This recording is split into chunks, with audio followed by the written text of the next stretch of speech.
Greetings, traveler. Hey everyone, let's take a look at the new Elemental, Pirate, and Mech cards. As always, we're going to start with the removed cards for Elementals. We see Nomi out. No! Got a nice little buff from the devs, only to be kicked a few weeks later. Well, I mean, the big one here is Acid Rain, right? I mean, aside from Nomi, of course. So Acid Rain out. Acid Rain was just dominant for several months. It used to be 3 rolls, and then they nerfed it to 4 rolls, and then they nerfed it to 5 rolls. And as players just kept getting better and better and better, and also with anomalies feeding extra economy into your games, I was still making Acid Rains were like 70,000 or even like 100,000 stats with 5 rolls, right? So imagine, 3 rolls. Pretty silly, super strong minion. So that's a big change here. We have some changed cards as well. Waveling is going to be +4/+4, but the buff is going to be applied to a random minion. Now, to be clear, this doesn't mean that one buff is going to go on the first minion and one buff is going to go on the third minion and one buff is on the fourth. Like, it doesn't work that way. It's like you would play Waveling before, but when you roll a minion, it's just not always going to be on the rightmost. So when you refresh, the buffs are going to be on the first minion, all of them, or on the second minion, all of them. That's because, they've removed Acid Rain, and there might be some other reason where they don't want it to be on the rightmost. I guess Fodder, right, would be a good reason. I think Fodder might spawn on the right every time, so it's probably a little OP if you use rightmost buffing and then the Fodder always spawns there. But hey, if you spawn a shop full of Fodders, one of them is going to be buffed, so you can still do that. Engine is basically the same treatment. It does go from 7/7 to 8/8, similar like the Waveling getting a small little buff, but the buff is no longer predictable. It's not always going to be on the rightmost minion, but same as here. If you have a Waveling buff and you have an Engine buff, it should all go on the same minion in the tavern. The slot is just going to be randomly decided. Okay, Air Revenant, same deal, right? So buffs randomly, but also casts the Easterly winds immediately. So unless there's going to be some fancy schmancy animation on this, this should be quite a bit faster than before, because now you gotta spend some gold, go to your hand, play the spell, especially if you have something, right now like a Tethys on your board that's also putting pirates in your hand, and now you're overflowing because, so you always have to be a little bit careful with this thing to always play the spells to make more space. So that's a nice little quality of life change where it just gets cast automatically, which in almost every case is preferable. There's like some fringe cases where you might buy a spell power and the spell power triggers the Revenant and you kind of wanted to play the spell power first, but if you're APMing, who cares? Just go. Then we got some returning cards. Lantern Lava is a huge one. This is a very, very strong elemental. This one gives you so much value because, you get the first one, and then the moment you get a pair of Lantern Lavas, you can sell anything and duplicate it. So that's where it starts to get really, really strong. But even if you only have one, you can just use Tavern Tempest, Refreshing Anomaly, right? You can play those things and just duplicate those, especially if you have Bran on the board. Fantastic. There's also a little bit of a trick you can do with Arcane Behemoth. I seem to remember that we have an Arcane Behemoth trinket, so we should be able to get that. So let's say you have 2 Lantern Lavas and you have an Arcane Behemoth. So the Arcane Behemoth is presumably already pretty big. You use Avalanche to transfer the stats from the Arcane Behemoth to a random elemental. Because Avalanche counts as a cell, it'll trigger the Lantern Lava, and you now get 2 Arcane Behemoths, again, assuming you have 2 Lantern Lavas. Now you can play 2 Arcane Behemoths, Avalanche that big elemental again to another elemental, and now both your Arcane Behemoths are going to get those stats. Or you can even Avalanche it to an Arcane Behemoth as well, and then at that point, the turn after that, you can transfer the stats from one Arcane Behemoth to another elemental. For that point, you probably don't want to have 2 Lantern Lavas just because then the Arcane Behemoth is going to triple. So you'd probably want even more, so you generate more than 2 Arcane Behemoths. But yeah, this is like, just watch a G video on this. The stats explode, right? You go into the millions and then into the billions. Like it's ludicrous because you just keep doubling, double, right? And like we know that you don't have to double very often until you're in the millions, especially you have a pretty good starting total. So yeah, long story short, Lantern Lava, very, very good minion to pick up early on tier 5. Very often, even if you're not really leading elementals, this would be a reason to start leading elementals. So whenever you see this pass by, if you're on tier 5 early, heavily consider picking it up. It's a fantastic card. Ultraviolet is a great way to use the Lantern Lava. You essentially get stronger by playing elementals. So this is your classic. I have a Bran, I cycle Tavern Tempests. This was overshadowed for sure because I think it was in at the start of the season with Acid Rain, but then there was just never a reason to play it, so they removed it. Because, you know, it's like I could give my whole board 400, 400 or 20,000 stat Acid Rain. It's like, well, you know, if I have to choose, you know. But pretty good tempo card. And again, if the power level is a bit lower, then you might actually be able to win games with this too, where if you have multiples of these, which is not that hard to do if you have Lantern Lava. So you can use Lantern Lava to start printing more ultraviolets. You just have to be careful that when you sell one ultraviolet to make more of them, that it's the ultraviolet that has the fewest amount of buffs on it. So preferably one that you just bought from the shop or something like that. Then Elemental of Surprise, that's always a huge boost to elementals. A very, very nice card. Super easy to make goldens, right? Your golden Lantern Lava. Or what you can also do is you can have 2 Lantern Lavas and then you already have an Elemental of Surprise, and then any elemental that you sell, you'll get 2 and then the Elemental of Surprise will triple it. So you'll instantly golden something, which is also just strong, fun. You have board space. Yeah, this is always a big boost to Ellie's whenever it's in. Living Azurite is back, so this is like Nomi, but with Tavern spells, which is generally a bit easier to spam than elementals. You know, this triggers on coins. You can have like bounties, right? A bounty pirate to generate a lot of Tavern spells like this. It's very, very nice. Now, they buffed it from 1/1 to 3/3. So yeah, it is a tier 5 now, but that's a lot of buffs. So I'm looking forward to trying this out, you know, stacking a pair of Living Azurites, spamming a lot of spells and seeing like, ooh, that's a lot of buffs. So yeah, hoping this is quite fun to play because yeah, spamming spells generally is just faster, easier, more fun than spamming minions. Leyline Surfacer, Battlecry, and Death Rattle, you get an Arcane Absorption. It's also a 4/6 on tier 4, so the stat line is totally decent, especially because the Battlecry gives you an Arcane Absorption straight away. What is Arcane Absorption? Here we go. You give a friendly elemental half the stats of the highest health minion in the tavern. So that's your classic buff payoff. We talked about earlier about how Waveling is getting a buff, Engine is getting a buff, so you can play those still to buff the tavern, and then Arcane Absorption will take half those stats and add it to an elemental. So that's some pretty silly tempo. If you have a Waveling on the board and say it's triggered, you know, 3 times or so, playing a Leyline Surfacer and just activating it immediately to buff itself, or, you know, a shield or a cleave on your board, yeah, quite nice. That's definitely good tempo. And then from there on, the Death Rattle gives you more. I suppose it being a Death Rattle means you probably don't want to buff it. But this seems very solid, like good tempo. Yeah, for sure. Firelance Fugitive. It's a 5/7 tier 5 Battlecry. Get a Conflagration. Conflagration gives a minion 4/4, and it's improved by each elemental you've played this turn. So this is like the purple elemental that we had at some point. Can't remember the name, but was that like card played or minion play? I'm not sure, but you essentially were spamming a ton of stuff, and then you get so many buffs from that. Now, with Firelance Fugitive, it is a spell, so you can even hold those in your hand for a huge turn. So let's say you're setting up, you know it's going to be a big turn. Next turn, you could hold like 2 Conflagrations already, where you could hold the other elemental, the purple elemental too, but this is easier because by cycling and putting the spells in your hand, the Fugitive also goes back in pool, so there's more chance you're going to roll it next turn.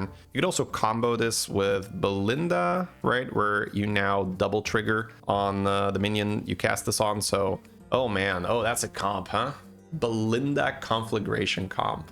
You play Bran, obviously, because you have to spam. You play Lantern Lava, right? So Lantern Lava, Bran, Belinda, and then you cycle Conflagration, and you get like giga buffs because the Belinda triggers it again. Wow. Okay, that looks like a lot of fun. That looks like something I will try during the early access event. Now let's talk pirates. We have some removed pirates as always. No more minted Corsair, but we're gonna see that Busker is back for economy. Deckhand is out for economy. No more Plankwalker, that's huge as well. Shore Marauder is out, so no more double dipping those buffs. Then we also lose Tethys and Shipman, but we're gonna see that we get Rogers and Privateer back, so that is, I would say, the more fun economy package. Bounties are incredibly fun to play with. First off, we have a changed card. So Courier, it's really something the devs just go back and forth and back and forth and back and forth. And honestly, maybe I just don't play Courier enough, but every time it gets changed, it's like, cool, I'm still not really playing it. It's just like one of the lesser exciting pirates, especially, you know, if you're on this pirate package, you know, you want your Tethys, you want your shipment, you're gonna have Cannon Corsair on the board. I don't really care about courier. If we're in bounty meta, then, you know, I just want to have Rogers and I want to have Privateer and I want to have Spell Power, and I don't really care about courier either. Either way, it goes from like a tier 4 to a tier 3, and it buffs for 1 attack and 2 attack and 1 attack and 2 attack. So now it's back on a tier 3 that buffs 1 attack every time you spend 5 gold. You pick that up sometimes, right, if you have some pirates, but it almost never stays that long. Then, as I mentioned before, Busker is back, so this is a fun economy option, generally a little bit better than the pirate that gives a coin, simply because you can hold Busker on turn 1, play it on turn 2, and now you have 6 gold on turn 3 without having to sell your unit. Whereas with the other pirate, you had to sell it to get the extra gold, which means that, yeah, you have a coin now, but instead of a coin with Busker, you have a Busker on the board, which helps your tempo quite a bit. It's an extra 3-1 early that does matter. Now, the downside is that it's more flexible to have the minion with the coin, because if you roll something like Chef's Choice on turn 3, you might not have wanted 6 gold. Overall, I still like the Busker more, but, you know, it's just some pros, some cons to it. Bigwig, now that's a minion with pretty much no cons. This is stupid. Take this every time. It's so good. If you've never played with this minion, wow, this used to be, I think, a tier 3-6. This was actually like maybe the best 3-drop they ever made. Probably not, because I think at one point it had this like, oh god, what was it called? It was like a demon that had Avenge, and it was also a 2-6 or maybe even a 2-8, and it was like Avenge 3, get a demon. And that meta was actually, I think it was Doomsayer. I'm not sure. Whatever. Anyways, that might have been the best 3-drop ever made. But Bigwig was close. So anyways, as a 4-drop, this is still fantastic, right? This is like Industrious Deckhand levels, but better, where you get this, and then because you have a bandit, you generate bounties, and you get purple bounties sometimes, which you can throw on the Bigwig, which now make him stronger, which make him more likely to survive. And there is no cap on bounties. So if this thing, sorry, no cap on rallies. So if this thing lives and attacks 4 times, you're getting 4 bounties. So it is a stupid snowball card. 100% take early and buff it, even with like the battle cry pirate to give it HP or something, like super nice. Rascal is definitely not as good as Bigwig, but it's fine. You can keep it. It's a death rattle. Sometimes you have it with Titus, but for the most part, this is a cycle card with Brand to generate 2 bounties. Very good if you have Proud Privateer on the board.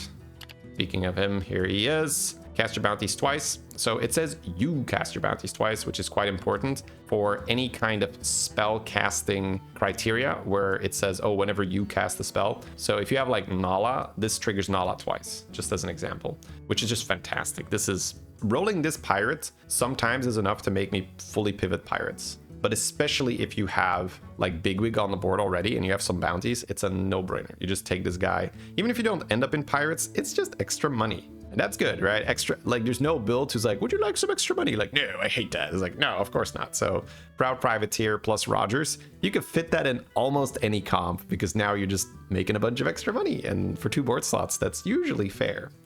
Speaking of Rogers, here she is. After you spend 10 gold, get a random bounty. So it's a bit RNG because there are 3 stat bounties and 2 economy bounties. You've got a bounty that gives you 2 gold, which is, oh, so good. Like if you have this guy golden, that's 6 gold. You're just like, oh, that's like more than half a Rogers proc on its own. But yeah, so generally you want to have 2 or a golden Rogers, preferably of course golden Rogers plus golden Privateer, and then you just APM like with Tethys, you spend your money, you get your bounties. Super, super fun. The nice thing is that the purple bounty, I think it used to be targeted, but now it just automatically buffs the leftmost. So you do not have to worry. You can basically just like, whenever you get a bounty in your hand, you can just play it, because either it's going to be the gold one and you get money, or it's going to be the blue one and it gives you pirates or whatever your most common type is. It's going to be the red one, which is going to buff your board. It's going to be the green one, which is going to buff your board, or it's going to be the purple one, which is going to buff your leftmost. So it's very APM friendly. The bounty is going to fly in your hand, but you can just like rip them as you get them. Kind of like Easterly Winds, where when you get them, you just use them. You don't have to think like, ooh, do I use the Easterly Winds over here or over there? You're like, no, you don't even need a board slot to cycle. Only for the blue bounty. If you get the blue bounty, you're going to get pirates in your hand. That's actually, when you're fully infinite, it's actually kind of annoying. It's like, stop filling my hand with more minions. It's like, oh, I don't need this because now I need to actually take time to sell something and then, you know, like empty my hand. So if you're like fully infinite, you don't want any more blues. You just want to get gold and then all the buff bounties. Anyway, for the most part, fantastic minion. Not only just strong and flexible, also just fun, right? I think this is probably my favorite type of pirates, maybe only surpassed by Hogger, but I'm not sure. Maybe that's just like nostalgia talking. Hogger and just having like 2 golden Hoggers was also very fun. Then you get paid for buying pirates from the shop, which is hilarious. But here, Rogers, yeah, fantastic. Can absolutely recommend playing Bounty Pirates, super fun. And then we have Drust. Well, that's the issue, right? Like, the problem here is that Rogers gives you bounties, which will give you the blue bounty, which gives you more pirates, which can work with Drust, sure. But spell power affects bounties. So the way to go with bounty pirates is to get a bunch of spell power so that when you get your purple, red, and green bounties, that you just like AoE buff your board or make a very strong leftmost minion, which, you know, could be any pirate or cleave or whatnot. That scales really well because you'll just have more money, you'll be able to cycle more spell power minions here and there. Drust is just like, well, it's gonna be 4-2 on goldens, and that's about as good as it gets. And like, make sure you can golden it and then it's 8-4. But with spell power, just the bounties just keep getting better and better and better and better. So it's something you can have on your board for a while, but you almost always want to get out of Drust in favor of just more spell power and more bounties. Then Eudora is a fantastic stabilizing minion. So when you get this early and you can taunt it, especially if you have Macaw or Titus, this is huge tempo, right? So do not overlook an early Eudora. It's generally not going to be your comp, but you just put it on the board and use it to not take damage, and then you pivot into, say, Rogers, and you start playing Bounty Pirates from there. There are some rare cases where you either have some specific trinket support, or you have like, you know, double golden Titus, Macaw, and you're just like, oh, well, I guess I'll just play Eudora comp. But it's more, it's a rarity, right? It's not very common that it's the correct play to move into Eudora comp. Then we got Lost City Looter returning as a 3-drop, but it's going to be a 1-1 stat line. So do not be deceived by this guy. He looks a little innocent. It's like, I'm just a little 1-1. I'm not so strong. Like, it's also a must buy. This is very, very good because think about it, right? Purple bounty is +6/+6. So you just got to put a 1-1 on your board for 1 turn. If you get the purple bounty, you now already have a 7/7, right? It's just like, oh, wow, okay, that's the stat line is completely fixed and it just took me 1 turn. Or you're going to be able to AoE buff your board with health or damage, or you're getting a free extra minion of your most common type, or you're getting 2 gold, right? These are like, there's no real bad outcome there. In the early game, you generally even prefer having the money, right? So getting the purple bounty could be considered a low roll, and now, you know, you have more than made up for its stat line. So I'm just trying to, you know, I'm just trying to convey that it being a 1-1 is not a problem. It's kind of like Cold Light Diver, but way better. Cold Light Diver was a fantastic minion to buy, and it was a 1-1 because early on it would just generate spells for you, and getting something like a lasso, getting something like a recruit, that's extra money and it's very good. And quite often, you know, if you have something like a hooktail and then you play like a pointy arrow, it's not that bad.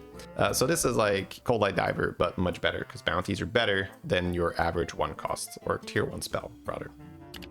Dual Wield Corsair is a good stabilization pirate. They moved it from tier 5 to tier 4, and it now only buffs 3/3, but that's okay because it's a 4-drop now. So generally you just get this and you treat it a bit like a Peggy, where you have a Dual Wield Corsair and then you have 1 other pirate, and then you just spend some money and then you get a big Corsair and a big other pirate, and that stabilizes you. So very, very similar play pattern to Peggy. Do this, spend some money, watch the buffs go up. But a little bit more flexible in Peggy because you even get buffed for rolling here. And the buffs are generally speaking gonna be more in the end, right? Because you're putting 3/3 on 2 of them. So that's gonna be 6/6. If you spend 10 gold, that's 12/12 gained in 1 round without the restriction that you need to add a lot of cards to your hand. Then we got the new cards. We got Roving Sailor. This has a battle cry to give a minion 2/2, and it improves by each tavern spell you cast this turn. This is where that text of the Proud Privateer becomes very relevant. Proud Privateer says you cast your bounties twice or 3 times. So if you have that with Rogers, you're going to just giga spam bounties, and at end of turn, play 1 or 2 of these guys with a brand and just boom! Just watch a minion blow up. Very much like Balladist with like Balladist Portrait. So it also buffs attack and health. This is going to be the same where it's +2/+2. But yeah, then triggered however many bounties you've played. So very, very fun minion to look forward to if you have your infinite gold pirates set up. Then we got the Brazen Buccaneer. At the end of your turn, you give your leftmost pirate +2/+2, and repeat this for each card you've played this turn. So each card, again, this includes bounties, this includes coins, spellcraft, I think are cards, maybe question mark, but either way, like bounties for sure. And that's what it's about, right? So it's a pirate, right? So the strategy is likely going to be you use your Rogers and your Privateer to full pump your spells cast and your cards played. Then you have Brazen Buccaneer, maybe a Dracari, maybe not. End of turn, you buff a pirate. What is your buff target? Could be this guy, Ship Jumper. Death Rattle, you summon a 1/1 Sky Pirate and you give it this minion's attack. It attacks immediately. So by making a huge Ship Jumper, you essentially summon a 1/1 that gets poison if you have enough damage on the Ship Jumper, because if you have like a 2000 attack Ship Jumper, this will summon a 2001. Now, there is some potential for shenanigans here. You can do that with Golden Titus, and now you kill 3 extra minions. You could do that with Macaw, and now you could kill the whole board. So I think that's going to be an Exodia build with beasts and pirates in. You're going to use your pirate setup, your infinite cash, to farm Golden Titus. Similar to how we do like a Stuntrake pivot now, right? Instead of hunting for the Golden Stuntrake and the Golden Titus, you hunt for the Ship Jumper to buff that with Buccaneer, and you put the Titus in your hand already, you put the Macaw in your hand already, and then when it's time to go, you can use Mutinous to make this guy even bigger, and then deploy your Titus, deploy your Macaw, and you will have to get some other taunt to protect your board. And then the Macaw triggers the Ship Jumper. Because you have Golden Titus, it says attacks immediately. So I'm assuming it's going to function like Scallywag and like the Whelps, where it's going to create board space by attacking and killing itself. It also says it is a 1/1 and it only takes the attack. So you're not at risk of the body not dying unless you're crashing into a 0 power minion, which is like a Mana Saver token. Yeah. I think this is going to be quite fun, and it also seems quite strong because, how big can you make this, especially with the support of the Buccaneer, the Roving Sailor, and the Mutinous? Like, I don't know, 4,000, 5,000. So like getting like 5,000, it actually doubles the damage, right? So I think like a 2,500 Ship Jumper, and then it's like 5,000 when it's golden. That doesn't seem impossible at all. And now you're basically shooting pirates, sky pirates, for 5,000 damage each at your opponent. And all you need is like Titus and Macaw to complement this. So yeah, I'm definitely going to be trying that out on the early access events, which by the way is on the 9th at 6 CEST. That's 9 AM Pacific. Yes. So if you want to see if this combo works, if you can pull it off, make sure to tune in. It's going to be on YouTube and Twitch. The main thing with this one, I guess, will be, can you survive to set it up? But as we play more and get better at it, I'm sure that we're going to be able to pull it off, because near the end of the season, I would say almost every Pirate Dragon game, you would sort of comfortably transition Stuntrake. So yeah, excited to try this out. Now let's have a look at all the mech cards. So first up, we can see that Apexis is getting removed. So no more Volumizer package. We also see Metal Dispenser out. Now I think this was a successful type. It took a while to get it right. Apexis was insane at 3, still very good at 2, and then at 1 plus the buff on Metal Dispenser, it seemed just right where you could play it, especially with some support from the Time Warps. So no doubt we'll see them again sometime in the future. Photobomber is also out, so no more, griefing your opponents with those bombs. Now, that's okay to have sometimes, but if you always have that, it's almost like, oh, you have Macaw plus Mechs, so basically Photobomber, Macaw, if you have that in the lobby, oh, I can't play Undead now, cool, right? At some point, it gets a little old where it's like, oh, I'm just gonna get griefed if I have any kind of combo build. The Quartertron is going from a tier 4 to a tier 3, that's fun, right? Moving the economy a little lower. Very fun magnetic, like the best magnetic early to get by far. Just, yeah, lovely little guy. Serena goes from 4 to 3. That also makes sense. Serena is very strong at stabilizing, but we were just in a very high power creep meta due to the presence of Time Warps and anomalies. So buffing Serena to keep up with that makes sense, but now we're also going to get Serena Portrait. That's a fantastic trinket to stabilize with. Your Zerenas now also give you health, and I think it also gives you Zerina. So yeah, if you have 2 Zerenas, That's already 6 per spell cast, right? And coins or spells, you can generate spells. Very fun. Junk Jouster is going to be a 6-drop now and says whenever you magnetize a minion, give your minions +6/+6. So that in combination with, say, Beatboxer, that will definitely buff your board quite a bit. So interested to see if that's actually going to be viable, where we can just stack Junk Jousters and magnetize and, you know, call it a day. Have that be a good enough comp? Not sure, but with a Quartotron, you do generate more money. And there were also some trinkets that support magnetizations, like for instance, you roll a magnetic every shop, and I think magnetics only cost 1 or something like that. That with Junk Jousters goes pretty hard.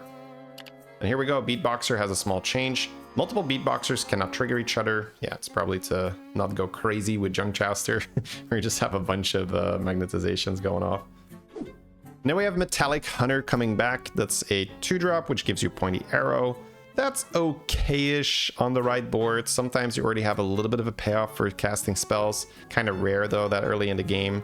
Having Divine Shields definitely helps with this guy. It's not my favorite 2-drop, but I also don't hate buying it. Deflectobot. Now this is the king of buff targets. If you can make this guy big, that's almost always good for you. That's also just like an MMR machine. Like when in doubt, make big Deflectobots. That's a good mantra whenever he's in. Zarina with this guy is fantastic. Maybe the new magnetic synergies with this is fantastic. If you have like Boom's Monster Portrait, gives you Boom's Monster every turn, great target for that. So yeah, basically he doesn't buff your board itself, but he is a fantastic target to buff.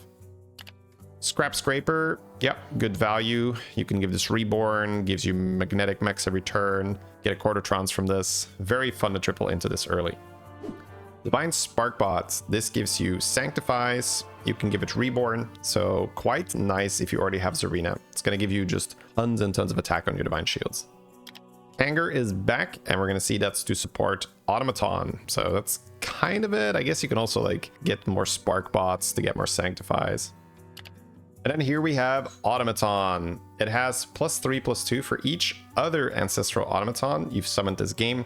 So this is a whole strategy where you can have this and then resummon this with the Kangor. You can give it Reborn early in the game. If you are Akazamzarak, this is fantastic for you because you can taunt this and then use the option of summoning a 3/3 of the minion that gets attacked. So then you summon an automaton, but because of the effect, it's an aura effect, the 3/3 automaton gets all the buffs, right? So instead of a 3/3, it's going to get all the +3 buffs you have at that time. Not to mention that it's also a summon, so it's going to buff your future automatons. If you can reborn it, now you have a copied reborn automaton, which does even more summons, which not only makes your future automatons bigger, but also it's large because the reborn itself also has the aura. So yeah, this is quite a deceptively strong minion early. If you can play this with Terran, Lich King, it's fantastic. But even without that, there's an automaton portrait, which summons an automaton at the start of the fight. So then you're going to scale it like that. You definitely don't have to hard commit to it, but it could be a strong early game strategy that you can then pivot out of later in the game. Auto Assembler goes from tier 4 to tier 3. That's a little crazy. It was a really good 4-drop to buy. I really like buying this to stabilize. So this being on tier 3 should be very strong. You can give this Reborn as well, and you can play it standalone. So now you have a minion that when it dies, it summons an automaton, and then it reborns, and then it dies again, and then it summons another automaton. So yeah, at a 3-drop, probably going to be pretty darn good. And then we also have Moonsteel Juggernaut coming back. At the end of your turn, get a 3/3 magnetic satellite. That was the old version. This one gets buffed. It's a 6-drop too, but it gets twice the scaling. And I think that's because we no longer have the dragon that would trigger end of turn. When Moonsteel was around the first time, we had that dragon which would trigger the Moonsteel, and it would not only advance the scaling, you would also just get a bunch of magnetics right away for tempo and triples. So if you had Bran and Drakari, man, you would just print Moonsteel satellites, and yeah, this thing would scale like crazy. This was a very nice strategy to play, but without that dragon to accelerate the scaling, I'm not sure how good it's going to be. And then we got some new mechs. Alert Alarmist. It's an early economy unit. It's tier 2, which is very early to get an economy unit. Death Rattle, next tavern spell you buy costs 1 less.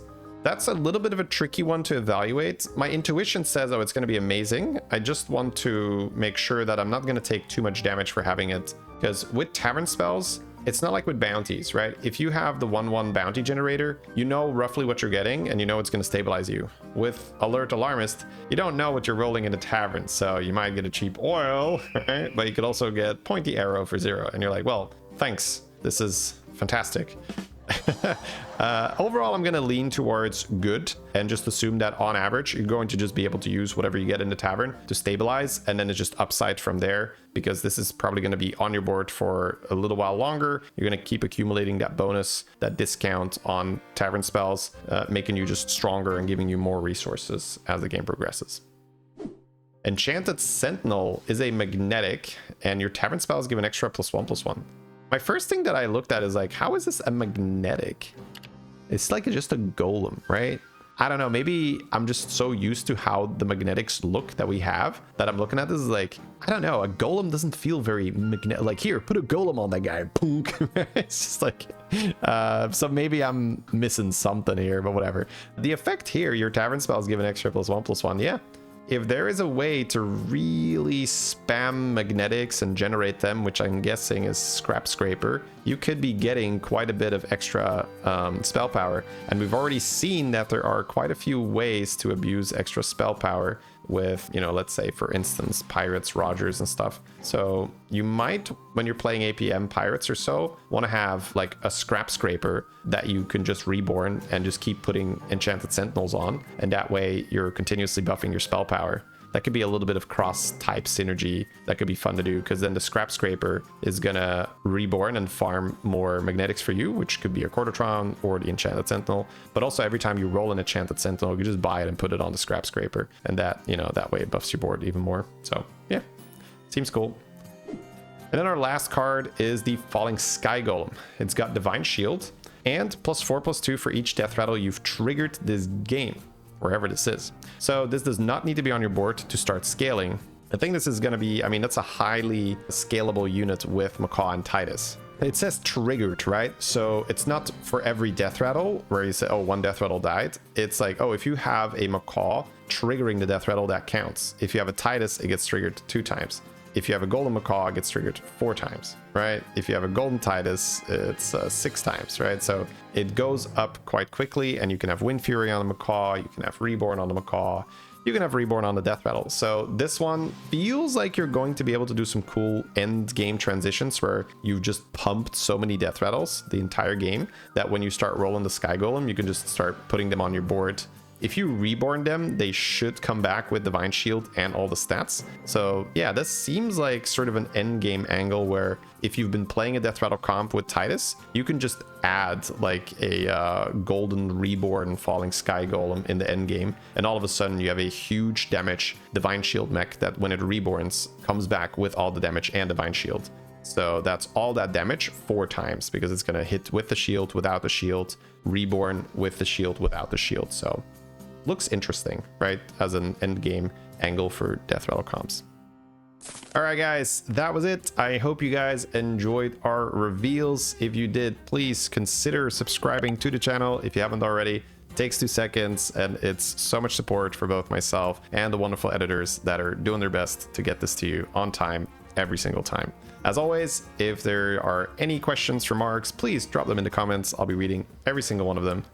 I'll see you there.